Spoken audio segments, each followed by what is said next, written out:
गुरुभ्यो नमः। हरिः ओम्। ब्रह्मानन्दं परमसुखदं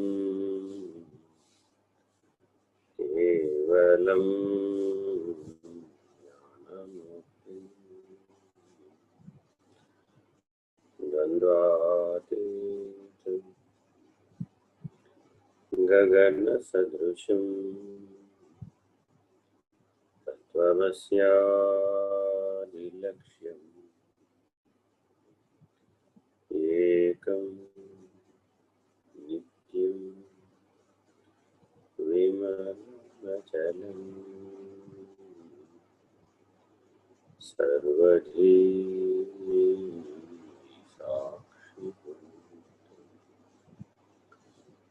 भावातीतं त्रिगुणरहितं सद्गुरुं तं नमामि। नमो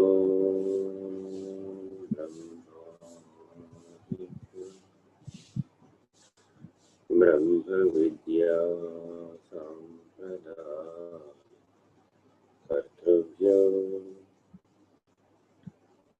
वंशऋषिभ्यो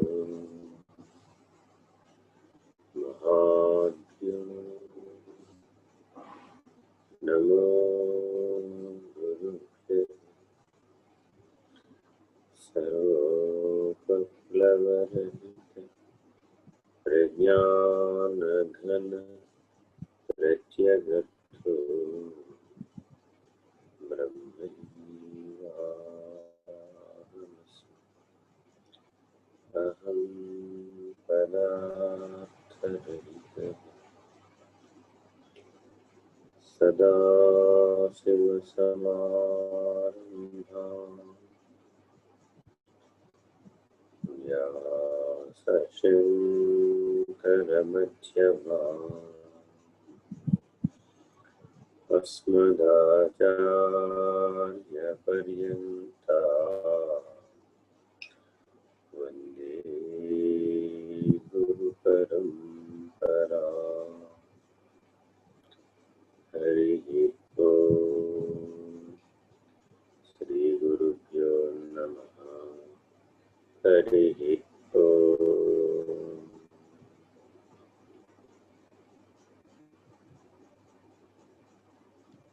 నారాయణ నారాయణ.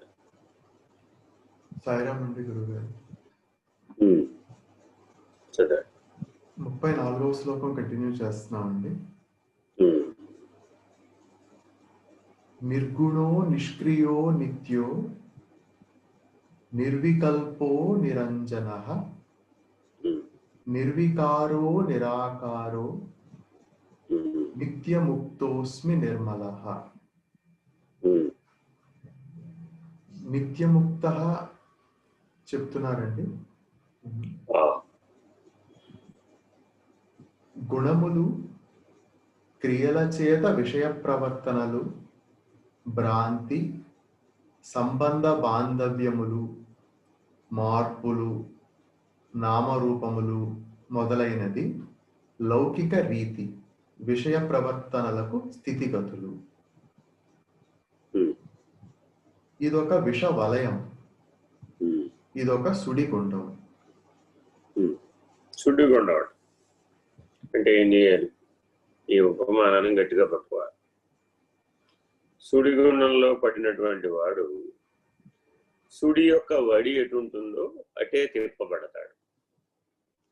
సుడిగుండంలో నుంచి బయటపడాలంటే ఏం చేయాలి? ఒకే ఒక మార్గం. అదేమిటంటే ఆ ఏ దిశగా అయితే సుడి తిరుగుతుందో అంతకంటే బలంగా వ్యతిరేక దిశలో, అపసవ్య దిశలో కనుక తిరగగలిగితేనే ఆ సుడిగుండంలో ఒక లక్షణం ఉంది. ఏదైనా సరే వ్యతిరేక లక్షణంతో కనుక తిరిగేదాన్నేమో బయటికి విసిరేస్తుంది. దాని వడి ఎటువైపు ఉంటే అటువైపే తిరిగేదాన్నేమో లోపలికి కొట్టుకుంటుంది. ఇది సుడిగుండం యొక్క లక్షణం. అందుకని ఈ విషయములతో కూడిన విషవలయం అనేటటువంటి ఇంద్రియ లౌల్యత అనే అంశం ఏదైతే ఉందో, ఈ ఇంద్రియ లౌల్యతని ఏం చేయాలంటే, ఇప్పుడు ఎవరైనా సరే మానవులు ఎప్పటికైనా బయటపడాలి అంటే ఏదైనా సరే ఒక ఇంద్రియ లౌల్యత, కర్మేంద్రియ, జ్ఞానేంద్రియ, విషయేంద్రియ, ప్రాణేంద్రియ, అంతరేంద్రియ, 5 25 ఉన్నాయి మనకి. ఈ 5 25లో మొట్టమొదటిది ప్రత్యేగాత్మ.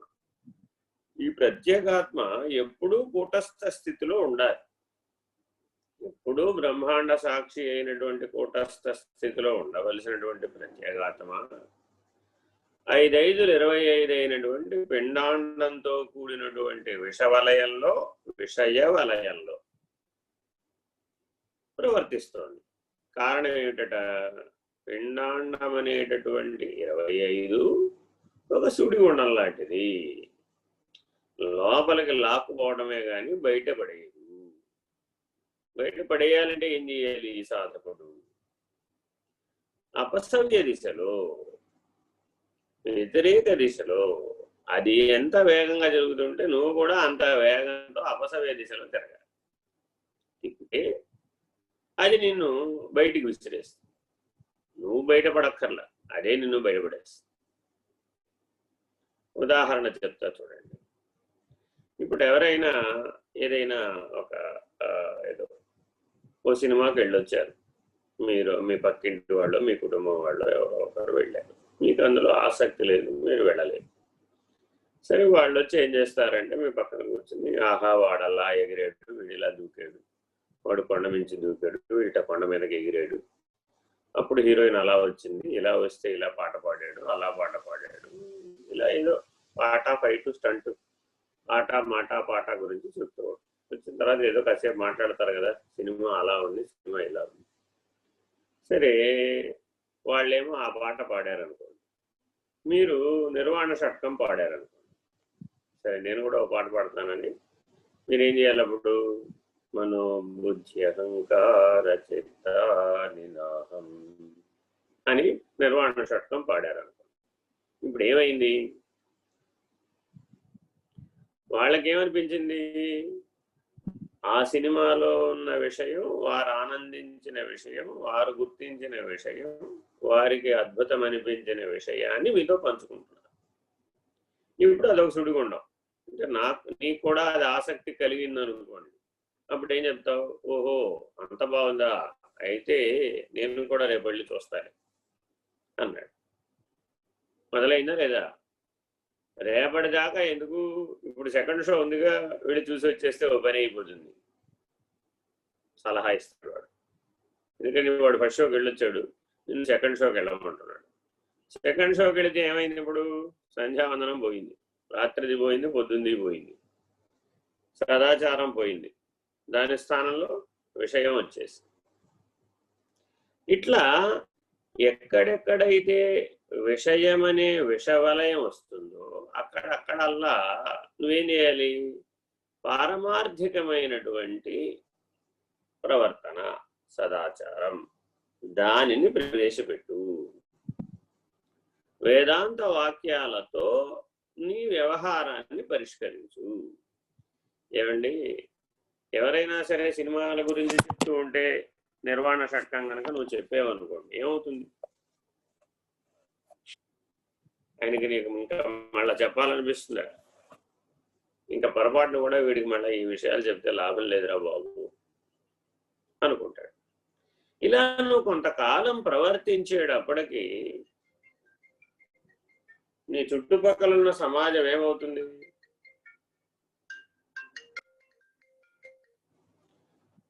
నీ చుట్టుపక్కల ఉన్న సమాజం ఏమవుతుంది? నిన్ను ఈ రీతిగా గుర్తించడం మొదలు పెడతాను. గుర్తించి సమాజమే సర్దుకుంటూ ఉంటుంది. ఎలా సర్దుకుంటుంది? ఇదిగో ఆయన ఉన్నాడు కానీ ఆ మాటలు మాట్లాడమాక, ఇదిగో ఆయన ఉన్నాడు కానీ అలా ప్రవర్తించమాక, పెద్ద ఆయన ఉన్నాడు కానీ వయసులో చిన్నే కానీ ఆయన మంచివాడు, మహానుభావుడు, ఆయన సమక్షంలో అలా మాట్లాడటం మంచిది కాదు, అలా ప్రవర్తించడం మంచిది కాదు అని తనను తానే స్వాధీనపరుచుకుని కంట్రోల్లో పెట్టుకునేటటువంటి మనుషులు నీ చుట్టుపక్కల ప్రవర్తిస్తూ ఉంటారు. ఇప్పుడు ఎవరెవరిని విడిచిపెట్టారు?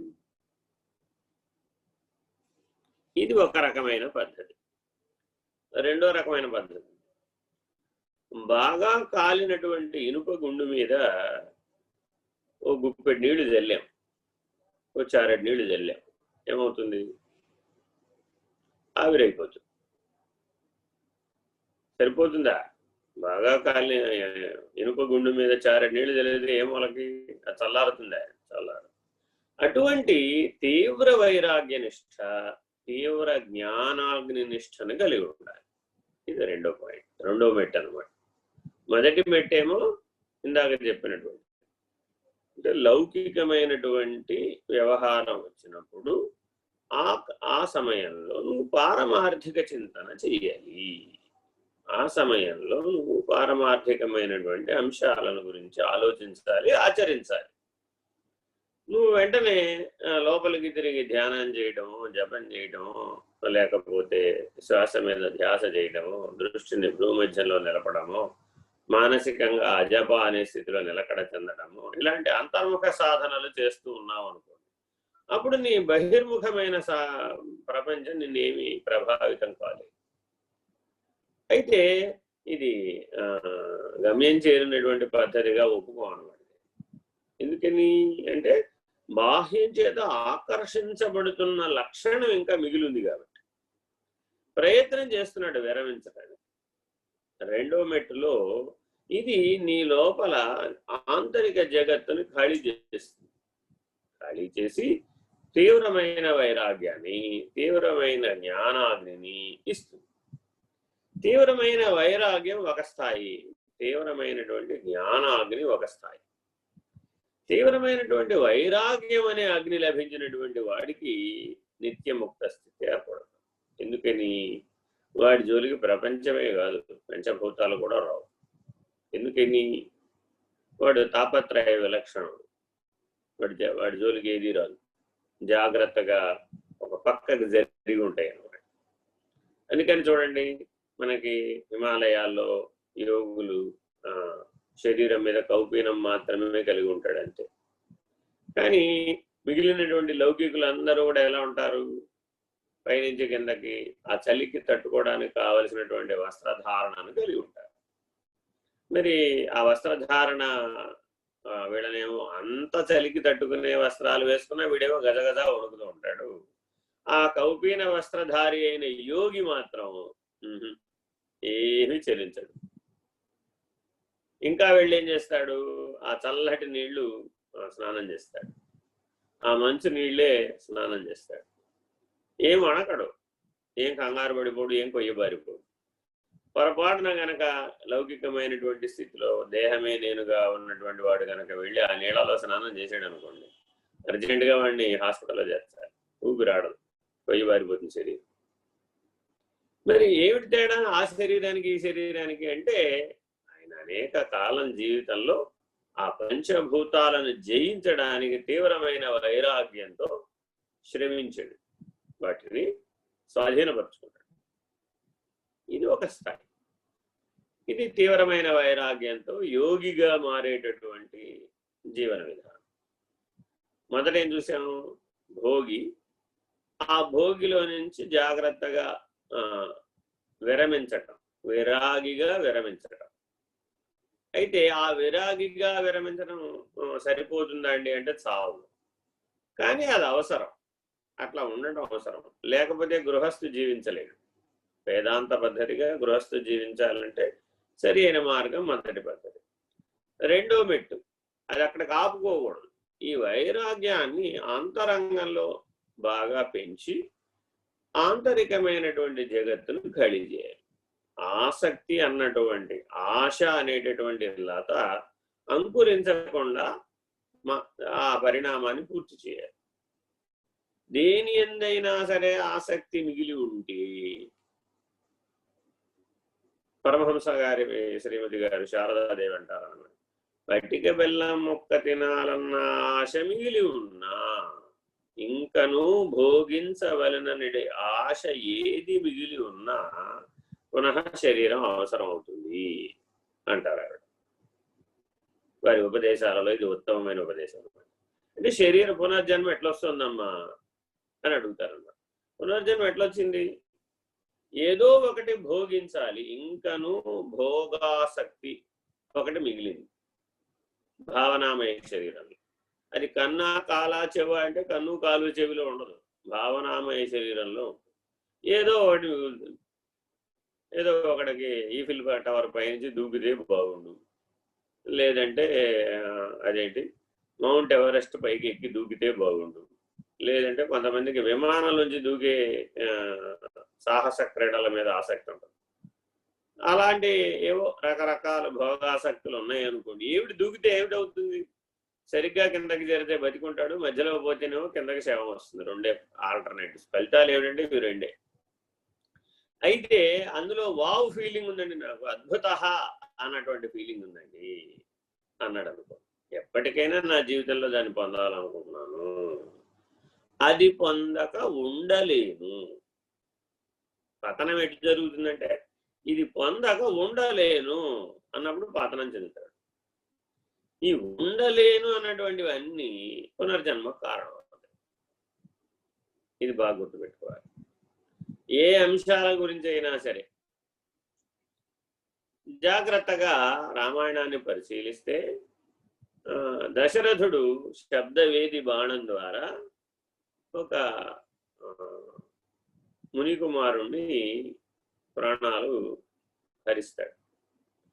ఆ తల్లిదండ్రులు తపస్సులు, సదాచార సంపన్నులు, దుఃఖపడతారు. మా జీవనాధారాన్ని తొలగించావని వారు శపిస్తారు. ఆ రోదనతో అన్న మాటలనే శాపం అంటాం. తీవ్రమైన వేదన, తీవ్రమైన రోదనతో ఏ మానవుడైనా సరే ఏదైనా గనక అంటే అది అతనిలో ఉన్నటువంటి చైతన్య బలాన్నంతా సేకరించి అది శాపంగా పరిణమిస్తుంది. అందుకని ఎవరికైనా ఏదైనా వేదన, రోదనకు గనక మనం కారణమైతే తత్ఫలితం చైతన్యం ఇస్తుంది. కాబట్టి ఎవరికి వేదనకు, రోదనకు కారణం కాకుండా నిత్యముక్తుడు జీవించాలి. Very important. ఇంకేం చేయాలి? సరిపోతుందండి, చాలు. జ్ఞానాగ్ని కావాలి. నిత్యముక్త స్థితి ఉండాలి అంటే తప్పక ఉండవలసినది జ్ఞానాగ్ని. అంటే ఇవన్నీ ఈ లక్షణాలతో కూడిన జీవితం అంతా ఎక్కడికి చేరాలయ్యా అంటే జ్ఞానాగ్ని, తీవ్రమైనటువంటి జ్ఞానాగ్ని. ఈ జ్ఞానాగ్ని అన్నటువంటి అనుభవం ఎవరికైతే ఉందో, అన్ని సంస్కారములు దగ్ధం చేయగలిగినటువంటి, అన్ని వాసనలను దగ్ధం చేయగలిగినటువంటి జ్ఞానాగ్ని ఉండాలి. Very very important. అటువంటి జ్ఞానాగ్ని బ్రహ్మనిష్ట ద్వారా మాత్రమే సాధ్యం. ఇటువంటి తుర్యనిష్ట ద్వారా, బ్రహ్మనిష్ట ద్వారా, నాలుగవ శరీరం అనేటటువంటి ఎరుక శరీరం ద్వారా నీకు జ్ఞానాగ్ని అనేది లభ్యమవుతుంది. ఎందుకండి ఇది అవసరం? కేవలాత్మ నిర్ణయానికి ఈ జ్ఞానాగ్ని అవసరం. ఈ జ్ఞానాగ్నిని పొందక, ఈ జ్ఞానాగ్ని అన్న స్థితి అనుభూతి కాక స్వయముగా వాసనాక్షయ మనోనాశములను జ్ఞానాగ్ని వలన పొందక అతడు ముక్తుడు కాగలడు. Very very important. స్వయముగా అంటే అర్థం ఏమిటి? కూటస్థ స్థితిలో ఉండి బ్రహ్మాండంలో ఉన్న 25 తత్వాలు, పిండాండంలో ఉన్న 25 ఇంద్రియాలు మొత్తం పృథ్వీ దాకా కిందకి దిగి రావాలి కూటస్థ స్థితి నుంచి. అంటే ముందు కూటస్థ స్థితికి చేర్చడానికి గురువు యొక్క సహాయం, ఈశ్వరుని యొక్క సహాయం లభిస్తుంది. ఆ సహాయం ద్వారా మొట్టమొదట కూటస్థ నిర్ణయాన్ని పొందాలి.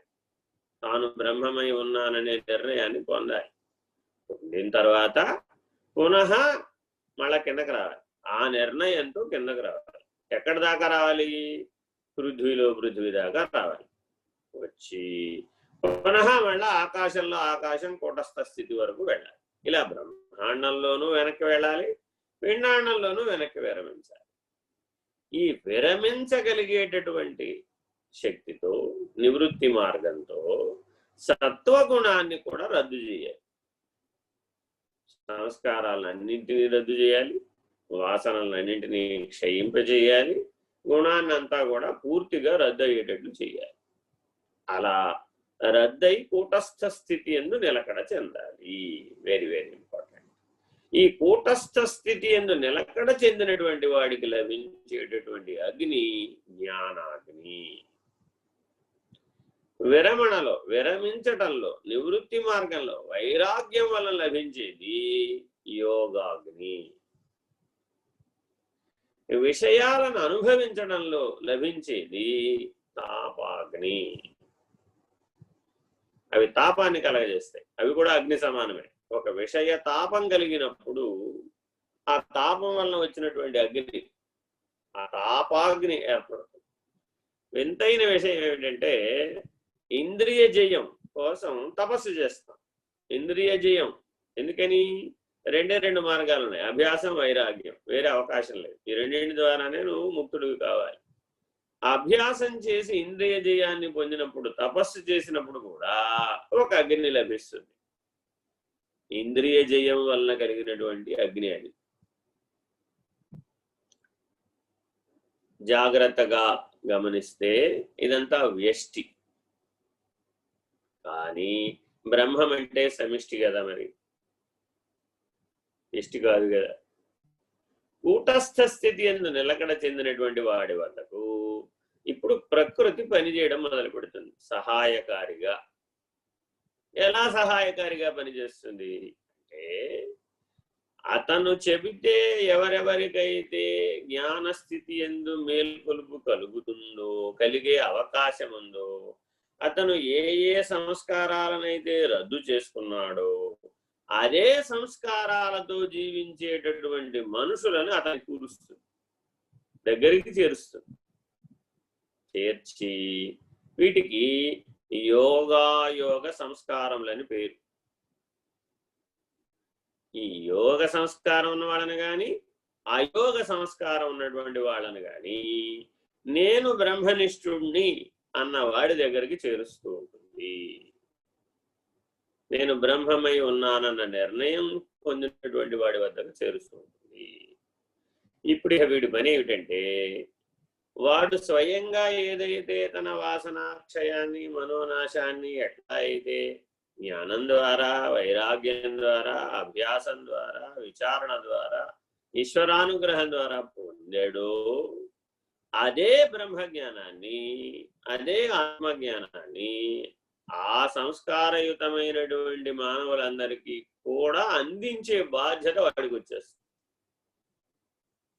ఎవరిచ్చారు ఇప్పుడు ఆ బాధ్యత? తల్లి పెద్ద పిల్లవాడికి చిన్న పిల్లవాడి యొక్క సంరక్షణ బాధ్యతను ఇస్తుంది. చూడండి, మన రోజువారీ జీవితంలో ఆవిడకి 2 పిల్లలు ఉంటే ఒక పిల్లవాడు, లేదా ఒక అమ్మాయి పెద్దదనుకోండి, చిన్నవాడు తమ్ముడు అనుకోండి.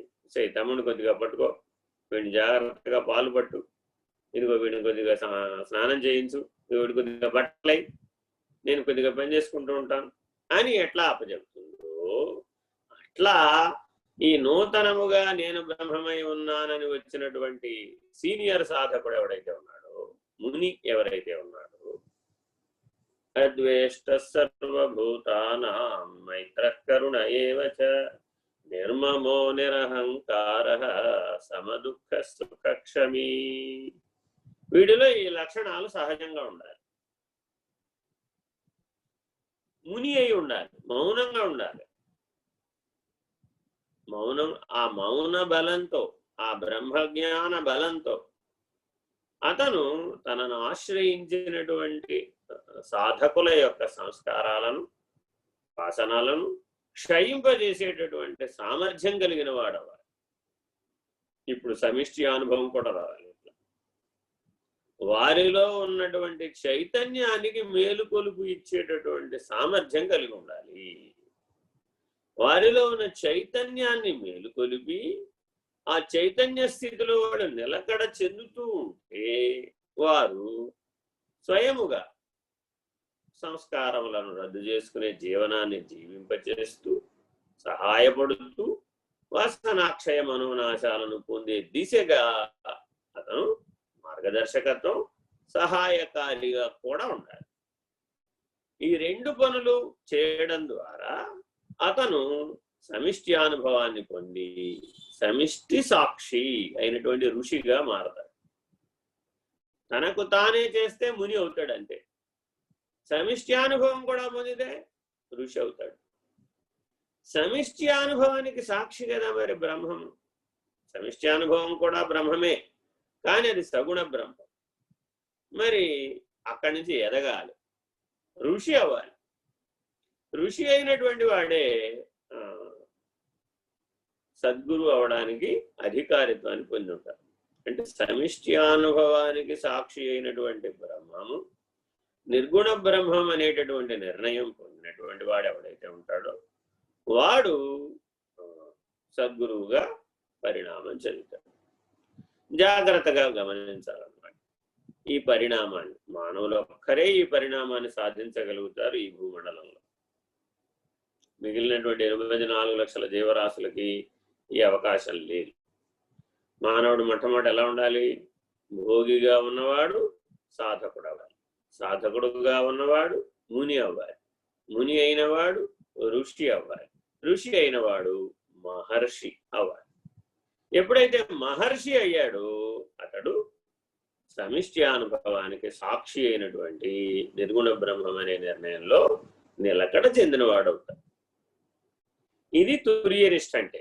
ఈ మహర్షి అన్న స్థితికి వచ్చేసేటప్పటికి చెదరనటువంటి అఖండమైనటువంటి జ్ఞానాగ్ని స్థితి యందు తనను తాను దహింపజేసుకునేటటువంటి, తనను తాను పోగొట్టుకోగలిగేటటువంటి అధికారిత్వాన్ని పొందుతాడు. ఇటువంటి అఖండమైనటువంటి, అఖండం అంటే అర్థం ఏంటి? ఇప్పుడు పిండాండం అనే ఖండము, బ్రహ్మాండం అనే ఖండము రెండు ఈ నిర్గుణ బ్రహ్మములో కలిసిపోయింది. అటువంటి అఖండ బ్రహ్మనిష్ట, అట్టి అఖండ బ్రహ్మనిష్ట కలిగినటువంటి వారు ఎవరైతే ఉంటారో, అటువంటి మహర్షులు ఎవరైతే ఉంటారో వారిని మనకు ఆది యందు సప్త ఋషులుగా మనం ఆశ్రయిస్తూ ఉంటాం. సనాతన సాంప్రదాయం మనకి సప్త ఋషి మండలాన్ని ఆదర్శంగా స్వీకరించమని మానవులందరికీ బోధించింది. అందుకని అటువంటి జీవన విధానాన్ని అందించినటువంటి వేదము సనాతన ధర్మానికి ఆశ్రయమైనది. వేదము యందు విశ్వాసము కలిగి ఉండుట, వేద విహితమైన కర్మలను ఆచరించుట, వేద విహితమైన ఋషి ప్రోక్తమైన మహర్షి జీవనాన్ని జీవించటమే మానవ జీవనానికి పరమావధి. సరిపోయిందా? ఈ మహర్షులందరూ కూడా ఋషి సంఘాలుగా ఏర్పడ్డారు. వీళ్ళందరూ యూనివర్సిటీస్ అన్నమాట. ఇప్పుడు వాళ్ళ యూనివర్సిటీలు ఎలా ఉన్నాయో ఆనాడు యూనివర్సిటీలు అంటే ఋషి సంఘాలు ఉండేవి. ఆ ఋషి సంఘానికి ఒక మహర్షి హెడ్గా ఉండేవాడు. ఈ యూనివర్సిటీకి ఎట్లా అయితే ఓ వైస్ ఛాన్సలర్, డీన్ ఎలా ఉంటారో అలా కొంతమంది మహర్షులు ఆ ఋషి సంఘాలకు మార్గదర్శకులుగా ఉండేవాడు. ఒక్కొక్క మహర్షి దగ్గర ఒక్కొక్క, అగస్త్య మహర్షి, వశిష్ఠ మహర్షి, కశ్యప మహర్షి, ఇట్లా రకరకాలు, అత్రి మహాముని, ఇలాంటి వాళ్ళందరి దగ్గర మహా అన్న శబ్దం అంటే మహాకారణ స్థితికి సాక్షి. ఇది గుర్తుపెట్టుకోవాలి. ఎక్కడైనా మీరు ఏదైనా చదివినప్పుడు మహాముని, మహర్షి ఇలాంటి పదాలు వచ్చినాయంటే అక్కడ మహాకారణ స్థితికి సాక్షి. ఇలాంటి నిర్ణయాలు పొందినవాడు. వీళ్ళ దృష్టి దేని మీద పెట్టారంటే ఇప్పుడు అంటే జన్మరాహిత్యం మీద దృష్టి పెట్టారు. ఈ మహర్షులు మాత్రమే జన్మరాహిత్యాన్ని పొందగలుగుతారు. అంటే మిగిలిన వాళ్ళు పొందలేరండి. అంటే సాధకుడుగా ఉన్నటువంటి వాడు పరిణామ దశలో మొదటి మెట్టు మీద. అంటే ఎప్పటికైనా మానవుడు ఏమవ్వాలి? ఈ వరుస క్రమంలో పరిణామాన్ని పూర్తి చేయాలి. ఏమండి, ఇది ఈ జన్మలోనే పూర్తి అయిపోతుందంటారా? నువ్వు చేస్తే అయిపోతుంది, ఏముంది దాంట్లో? ఆ లక్ష్యంతో జీవిస్తే అయిపోతుంది, అలా ఉంటే అయిపోతుంది. వాళ్ళు ఏం చేశారు? అలా ఉన్నారు, అలా ఉంటే అయిపోతుంది. వాళ్ళందరూ పరిశోధన చేసి ఏం చెయ్యాలో, ఎలా ఉండాలో, ఎలా నిర్ణయం పొందాలో అంతా సవిస్తరంగా ఆల్రెడీ తెలియజెప్పేశారుగా. మార్గం అంతా తెలిసిపోయే ఉంది, ఇప్పుడు తెలియకలేదు. అదే లౌకికంలో అనుకోండి, ప్రతిదీ కూడా నువ్వు నేర్చుకోవాల్సిందే. అక్కడ కూడా అన్నీ తెలియజెప్పబడినట్టుగానే ఉంటాయి, కానీ ప్రతిదీ అభ్యాసం అక్కడైనా చేయవలసిందే. ఈ ఇన్ఫర్మేషన్ టెక్నాలజీ రంగాన్ని కనుక మనం ఇవాళ తీసుకున్నాం అనుకోండి, వాళ్ళు పాపం నిరంతరాయంగా నేర్చుకుంటూ ఉండాలి. అది ఎప్పుడూ మారిపోతూ ఉంటుంది. ఆ సబ్జెక్టుకి ఎప్పుడూ నిలకడ ఉండదు.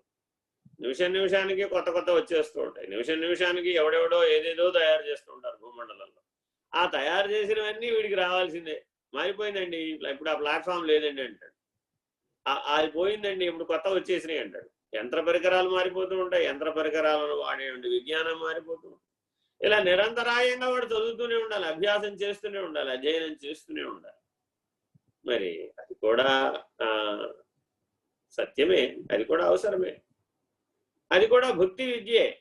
కానీ ఆ నిరంతర అధ్యయనశీలి అవడం వలన వాడు సాధకుడు అవుతున్నాడు, ఆ విషయంలో సాధకుడు అవుతున్నాడు, ఆ అంశంలో సాధకుడు అవుతున్నాడు.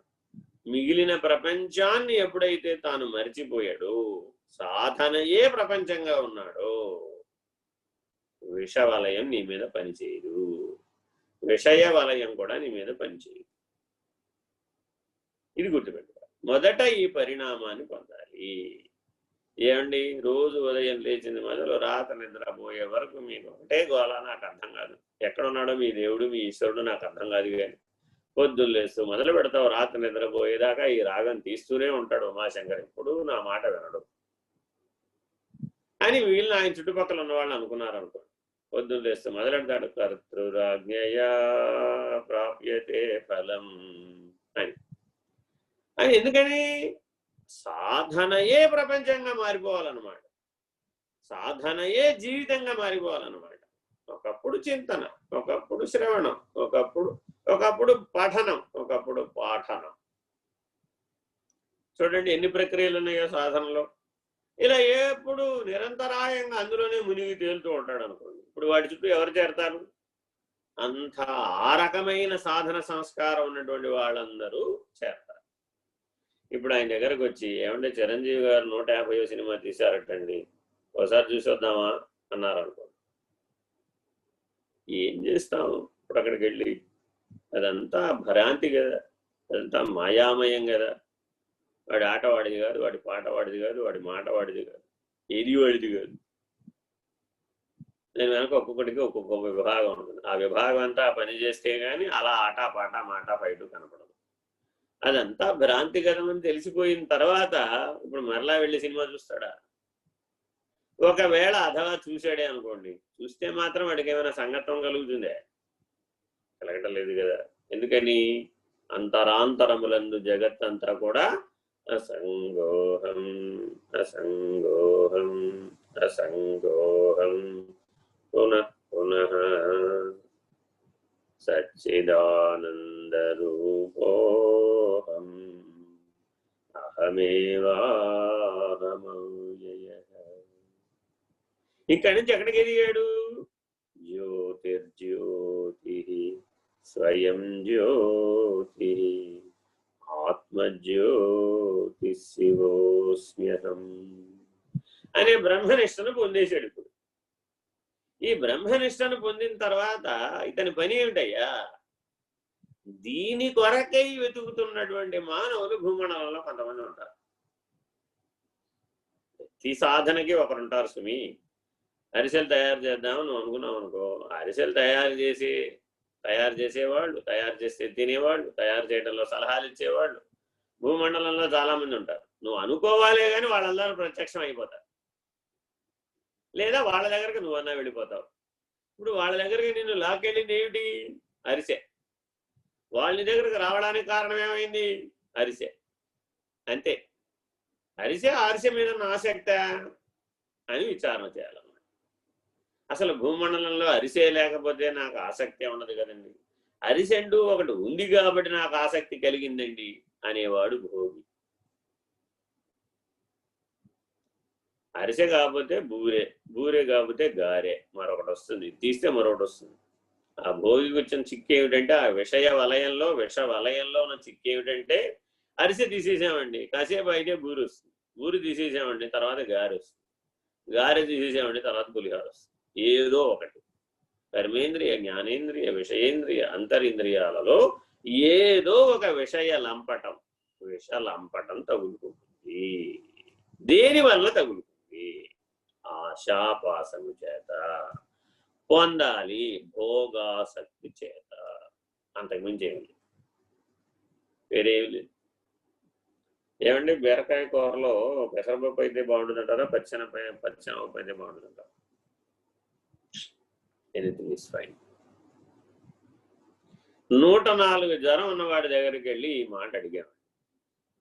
105 కూడా వచ్చేసిన వాడికి జ్వరం, మూసిన కన్ను తెరవకుండా పడుకున్నాడు, వాడికి స్పృహ లేదు.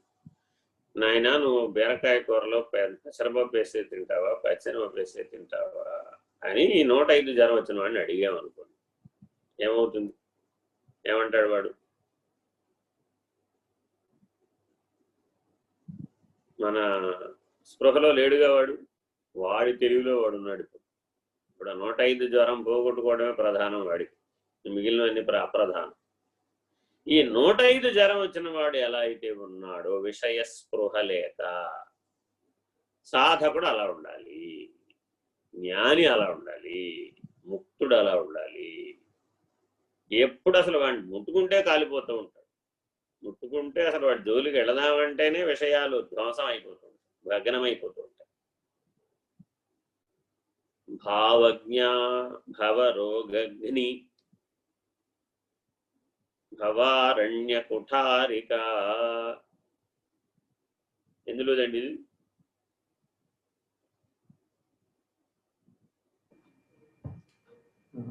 స్ఫురించడం లేదా? ఓపెన్ చేస్తానండి, ఎవరన్నా సరే చెప్పండి. భావజ్ఞ భవరోగగ్ని. చూడండి ఎంత సూటిగా అందించారో. ఏం చెయ్యాలి నువ్వు? భావజ్ఞ, నీ భావనామయ శరీరాన్ని తెలుసుకో, తెలియచెప్పేది అమ్మదయ్య. భవరోగగ్ని, భవరోగానికి అగ్ని వంటిది, భగ్నం చేసేటటువంటిది. పునః జన్మ ఎత్తడమే భవరోగం అంటే, వేరే ఇంకేం లేదు. ఆ పునః శరీరాన్ని పొందడం అనే రోగాన్ని పోగొట్టుకోవడానికి ఆవిడ సహాయం చేస్తుంది. భవారణ్య కుఠారిక. వీడు ఒక అరణ్యంలో చిక్కుకున్నాడు. ఏమిటా అరణ్యం? జననం మరణం, పుట్టడం పోవడం, పుట్టడం పోవడం. వీడు వేరే పని పాట ఏమీ లేదు. గత 1,00,000 సంవత్సరాల నుంచి వీడు ఓపెన్లో ఉన్నాడు. ఏమిటది? పుడుతూ ఉంటాడు, పోతూ ఉంటాడు, పుడుతూ ఉంటాడు, పోతూ. మరి అమ్మదయ్య అంటే ఏమిటండి? భవారణ్య కుఠారిక. ఈ పుట్టడం పోవడం అనే అరణ్యంలో నుంచి నేను కుఠారిక, ఎంత చండ్రపరశువయ్యా అంటే ఆ అరణ్యం అంతా కూడా కొట్టివేసి నీకు దారి చూపిస్తుంది. బాగా గుర్తుపెట్టుకోండి, దారి చూపిస్తుంది అంతే. ఆవిడేమి తీసుకెళ్ళి ఎత్తే అవతలేదు. దారి చూపిస్తే నువ్వే నడవాలి, నువ్వే ప్రయాణం చేయాలి, నువ్వే సాధన చేయాలి, నువ్వే తరించాలి, నువ్వే ఆ భవారణ్యాన్ని దాటాలి.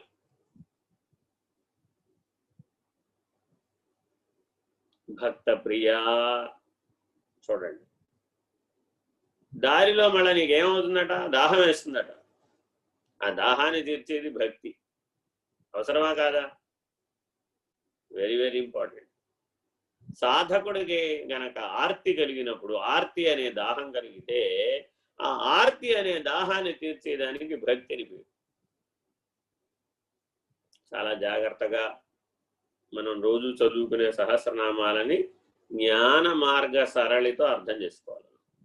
ఊరికే చదువుతూ పోతే భావమే నిలబడదు, భావమే నిలబడకపోతే భావాతీతం ఎట్లా నిలబడుతుంది, అభావం ఎట్లా నిలబడుతుంది, అభావానికి సాక్షి ఎట్లా అవుతావు, పరిణామం ఎట్లా పూర్తవుతుంది? ఇలా జాగ్రత్తగా వీటిని గమనిస్తూ ఇప్పుడు నువ్వు ఎక్కడ దాకా చేరాలి? చిద్ఘనం సద్ఘనం దాకా చేర. అక్కడ దాకా చేరితే నీకు కైవల్య మార్గం కనబడుతుంది. ముముక్షువుగా, సాధకుడుగా పరిణామం ప్రారంభమై జ్ఞానిగా, ఋషిగా, మహర్షిగా పరిణామం చెందేశాడు. ఇప్పుడు ఆ మహర్షి దగ్గరికి వెళ్ళి, ఏమయ్యా నీకు నా రాజ్యం ఇస్తాను తీసుకుంటావా అని అడిగాడు ఒక ఆయన. ఎవరు? జనక మహారాజు గారు. యాజ్ఞవల్క్య మహర్షి దగ్గరికి వెళ్ళి, ఏమండి నా రాజ్యం ఇచ్చేస్తాను తీసుకుంటావా? ఓ దాన్ని శుభ్రంగా పుచ్చుకుంటాను. మహర్షి ఏం చేసుకుంటాడు రాజ్యం? ఎందుకని? బ్రహ్మాండమే ఆయన రాజ్యం. ఒక జానాబిద్దడి రాజ్యంతో పెద్ద పని ఉంది అక్కడ. ఇది చిన్న పని. ఈయన ఇస్తానన్న రాజ్యం ఎంత ఉంది? బ్రహ్మాండమే రాజ్యంగా తన రాజ్యంగా భావించినటువంటి బ్రహ్మర్షికి ఓ చిన్న రాజ్యం ఇస్తానన్నాడు ఈయన. కోసల రాజ్యాన్ని ఇస్తానన్నాడు. ఓ దాన్యం ఉంది, శుభ్రంగా పుచ్చుకుంటాను. ఏవో నాకున్న చేతిలో ఒక 100 దర్భకర్రలు ఉంటే అది 101వ దర్భకర్ర. ఎంత బరువు? అదేం పెద్ద విషయం కాదన్నాడు.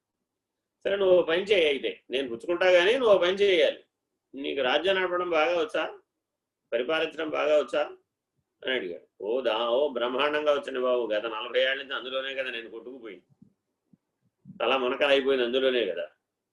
ఆ బరువు మొయ్యలేకే కదా మీకు ఇచ్చేసింది అన్నాడు. సరే ఓ పని చేయ, రాజ్యం నాది. చేసావు కదా, ఓ పని చేయి. ఈ 101వ దర్భకర్రని మొదట ఉన్న 100 దర్భకర్రలతో కలిపి 101 నువ్వు పట్టుకో నా తరఫున. ఎవరి తరఫున పట్టుకోవాలి? నా తరఫున. నువ్వు ఉద్యోగి అంతే, నీకు కూడా జీతం ఇస్తా. నీది కాదు రాజ్యం, నాది. నువ్వు ఉద్యోగి, దట్స్ ఆల్. అలా ఉండవయ్యా అన్నాడు. అలా ఉంటే ఏమైంది? ఇంకా ఆయన రాజ్య పరిపాలన చేత బాధించబడలేదు. అప్పటి వరకు రాజ్యం నాదే అనుకోవడం చేత దాని చేత బాధించబడ్డాడు. రాజ్యం నీది, నేను నిమిత్త మాత్రుడిని అనుకున్నాడు. ఇది ఉద్యోగం. నువ్వు నిమిత్త మాత్రుడు అని చెప్పడం ఉద్యోగం. బాగా గుర్తుపెట్టుకో. ఉద్యోగం పురుష లక్షణం అని ఒక సామెత. పురుష లక్షణం ఏమిటి? పురుషులందరూ ఉద్యోగం చేయాలట. ఏమిటి ఉద్యోగం చేయడం అంటే? నిమిత్త మాత్రం అని తెలుసుకోవడం. అంతేగాని నెత్తి మీద కిరీటం పెట్టుకోవడం కాదు. మయూర సింహాసనం తెచ్చుకోవడం అంతకంటే కాదు. జాగ్రత్తగా మరి ఉద్యోగం ఆడవాళ్ళు కూడా చేయాలా వద్దా? ఆవిడ కూడా ఓ పేరు ఇచ్చాం, గృహ సామ్రాజ్ఞి. అబ్బో, ఆవిడ రాజ్యం చాలా పెద్దది. గడప లోపలంతా ఆవిడ సామ్రాజ్యమే. గడప బయట ఈయన సామ్రాజ్యం అయితే గడప లోపల ఆవిడ సామ్రాజ్యం అన్నాం అనుకో. ఈవిడ కూడా రాణి. ఈ రాజశబ్దం ఉంది చూశారు, దానికి నరకం తప్పదు.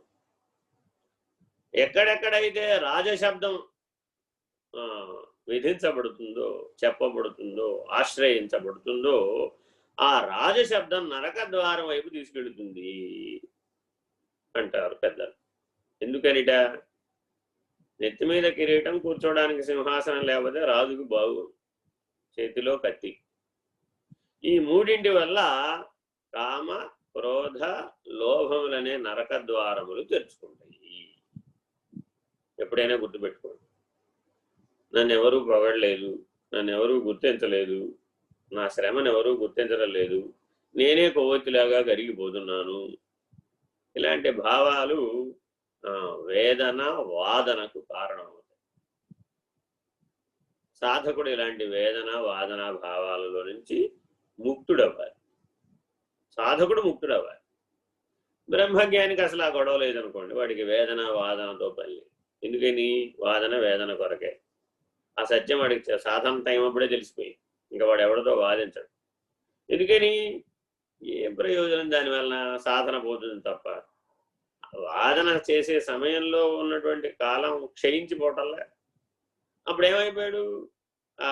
మళ్ళా సాధన స్థితిలో నుంచి విషయ స్థితిలోకి వచ్చేయలే. అందువల్ల సాధకులైన వాళ్ళు ఎవరు కూడా ఏ వాదనలు చేయరు. భూమండలంలో చూస్తే చాలా ఇజములు కనబడతాయి. ఇజం, ఐఎస్ఎం ఇజం ఏమిటవి? Theism, atheism, realism, surrealism, factionism, ఇలా ఇజంలు చాలా ఉన్నాయి సుమి, చాలా చాలా ఉన్నాయి. హిందూయిజం, ఇలా రకరకాల దేనికైనా ఈ ఐఎస్ఎం ఇజంని జోడించవచ్చు. అంటే అర్థం ఏంటి? దాని చేత పరిమితించబడుట, దానినే ఆశ్రయించుట.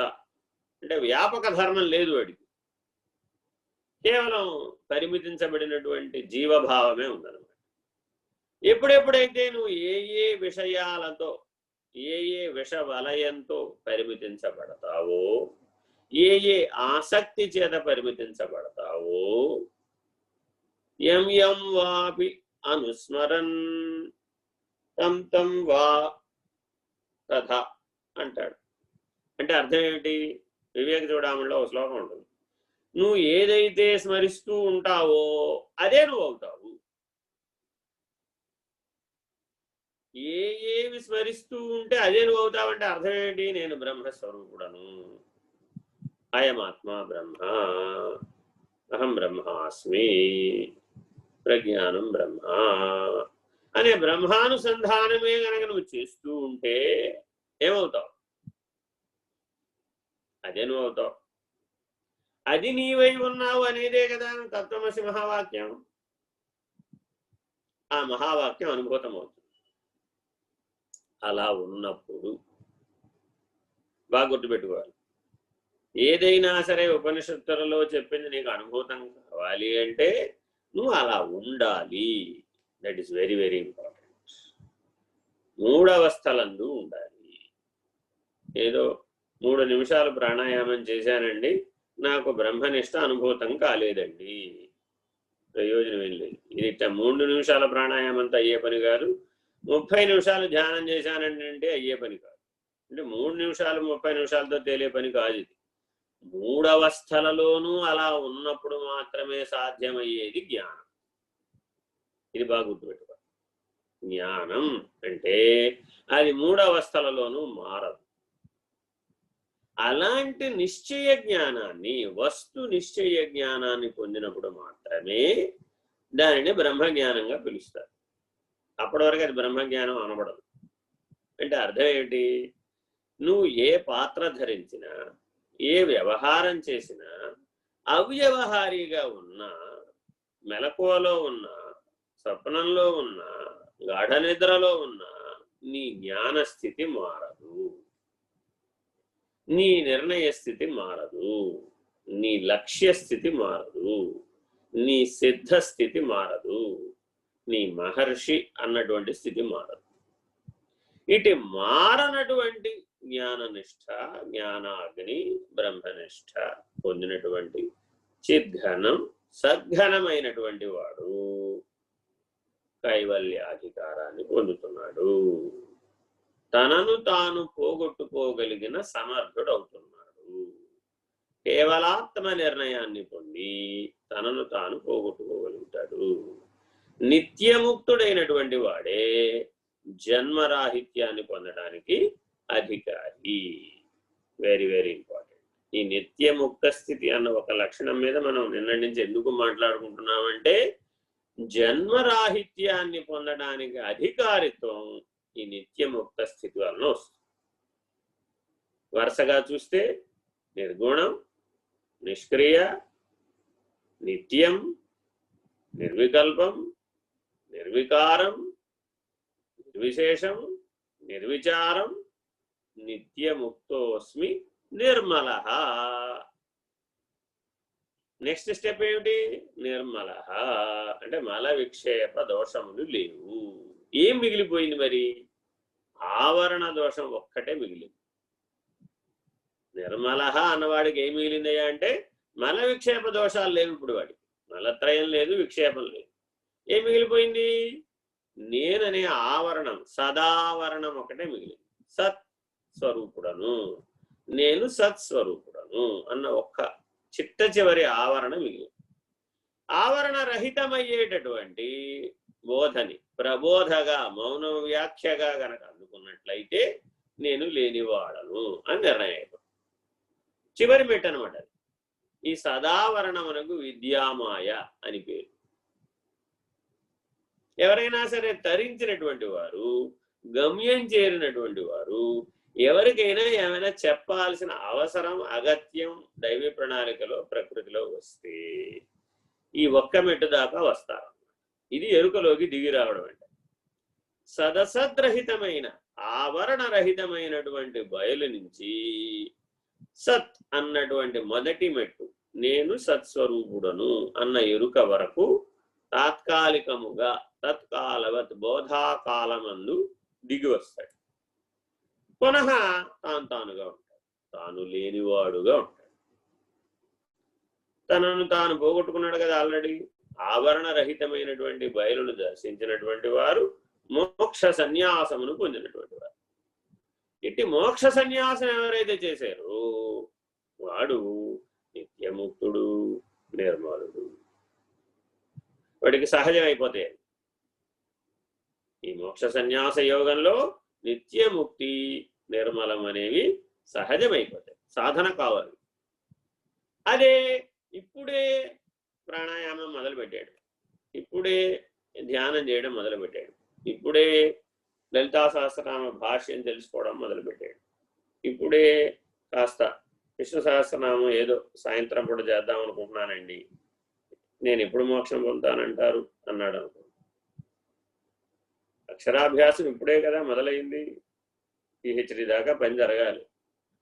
తొందరగానే అవుతుంది నాన్న.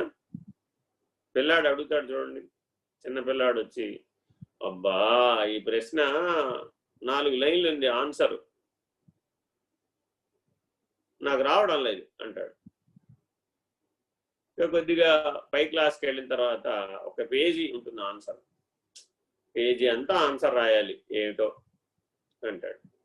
ఇంకా కొద్దిగా పై క్లాస్కి వెళ్తాడు, ఒక ప్రశ్నకి 4 పేజీలు ఉన్నటువంటి ఆన్సర్ వస్తుంది. 4 పేజీల ఎవరు రాస్తారు, నా వల్ల కాదు అంటాడు. చూడండి, వాడికి ఏం చెప్తాం? మరి నాయన ఒక పుస్తకం అంతా ఓ ప్రశ్నకు ఆన్సర్ రాసినా సరిపోదు. ఇప్పుడు బ్రహ్మజ్ఞానం అంటే ఎన్ని పుస్తకాలు రాయాలి, ఎన్ని పిహెచ్డీలు కావాలి? జీవితకాలం సరిపోదే. ఎన్ని డిగ్రీలు పెట్టాలి? ఇప్పుడు ఈ బ్రహ్మర్షికి కింద ఎన్ని డిగ్రీలు రాస్తే సరిపోతుంది? ఆ దేశికుడికి కింద ఎన్ని డిగ్రీలు రాస్తే సరిపోతుంది? అంటే ఇది సర్టిఫికేట్లతో అయ్యే పని కాదు, భక్తి విద్యతో అయ్యే పని కాదు. కాబట్టి తప్పక ఈ వరుస క్రమాన్ని బాగా గమనించాలి. శ్లోకం మరల చదవండి. నిర్గుణో నిష్క్రియో నిత్యో నిర్వికల్పో నిరంజనః నిర్వికారో నిరాకారో నిత్యముక్తోస్మి నిర్మలః. Very very important. సాధకులందరూ ఈ శ్లోకాన్ని జీర్ణమయ్యేదాకా మననం చేయాలి.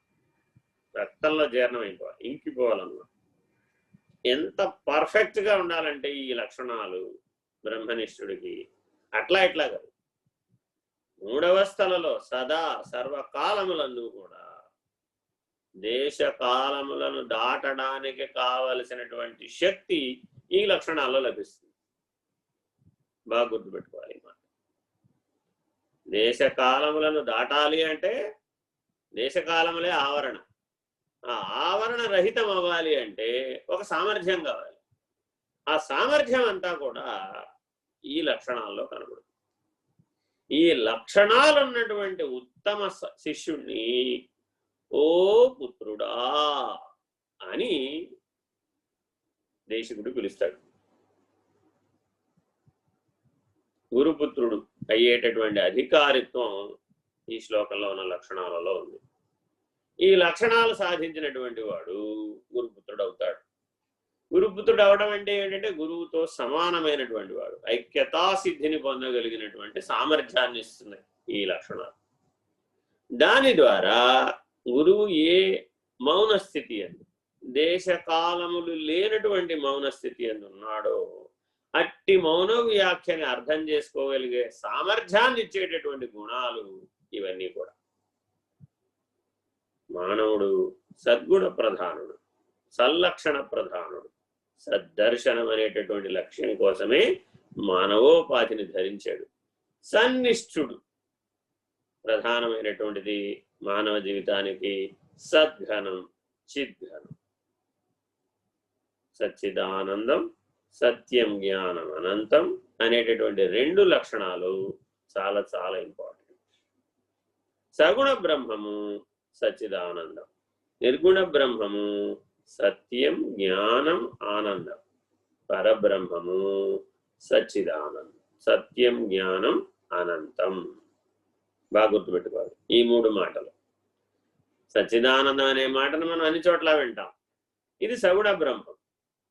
దీంట్లో నుంచి నిర్గుణ బ్రహ్మం సత్యం, జ్ఞానం, ఆనందం. చిత్తు కాస్త జ్ఞానంగా మారిపోతుంది, చైతన్యం కాస్త జ్ఞానంగా మారిపోతుంది. ఎటువంటి జ్ఞానం అది? తీవ్రమైన జ్ఞానాగ్ని లభిస్తుంది. అట్టి తీవ్రమైన జ్ఞానాగ్ని చేత ఎట్టి సంస్కారాలను అందులో వేసినా దగ్ధం అయిపోతుంది, ఎట్టి వాసనలైనా దగ్ధం అయిపోతుంది. ఇక పునః శరీరం పొందే అవకాశమే మిగలదు, ఏ మల విక్షేపములు మిగలవు. అక్కడి నుంచి పరబ్రహ్మ నిర్ణయం.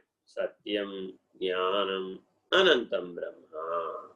సత్యం, జ్ఞానం, అనంతం బ్రహ్మ అన్న నిర్ణయంతో పరబ్రహ్మ నిర్ణయం కలుగుతుంది. జాగ్రత్తగా సగుణ బ్రహ్మము, నిర్గుణ బ్రహ్మము, పరబ్రహ్మం అన్న నిర్ణయాన్ని పొందినవాడే పరాత్పరమనే నిర్ణయం, పరబాహ్యమనే నిర్ణయాన్ని పొందడానికి అధికారి అవుతున్నాడు. కైవల్యానికి అధికారిత్వం ఇచ్చే లక్షణములు ఏమిటి? సచ్చితానందము, సత్యం, జ్ఞానం, ఆనందము, సత్యం, జ్ఞానం, అనంతం. ఈ మూడు నిర్ణయములే, ఈ మూడు స్థితులే, ఈ బ్రహ్మనిష్టయే కైవల్యానికి అధికారిత్వాన్ని ఇస్తుంది. కైవల్యం అనేటటువంటిది పునరావృత్తి రహితమైనటువంటిది. ఏ దేశమందు గాని, ఏ కాలమందు గాని, పిండాండ బ్రహ్మాండ విశ్వాండములందు దేని ఎందైనా గాని పునరావృత్తి రహితమైనటువంటి, శాశ్వతమైనటువంటి, ఆవరణ రహితమైనటువంటి, సదసద్రహితమైనటువంటి కైవల్య ప్రాప్తి. దానికి అధికారిత్వం ఇచ్చేటటువంటి సచ్చిదానందము, సత్యం, జ్ఞానం, ఆనందము, సత్యం, జ్ఞానం, అనంతం బ్రహ్మ అనేటటువంటి నిర్ణయాన్ని తప్పక మానవులందరూ ప్రథమ అవసరంగా, ప్రథమ ప్రాధాన్యతగా గుర్తించి జీవించేటటువంటి వారే మహర్షులు. హరి ఓం. శ్రీ గురుభ్యో నమః. హరి ఓం. పూర్ణమద పూర్ణమిదం పూర్ణాత్ పూర్ణముదచ్యతే పూర్ణస్య పూర్ణమాదాయ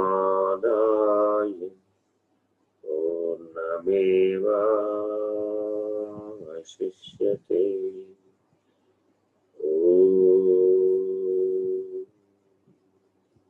తత్సత్. శాంతి శాంతి శాంతి. హరి ఓం. శ్రీ గురుభ్యో నమః. హరి ఓం. నారాయణ నారాయణ. సాయిరాం స్వామి.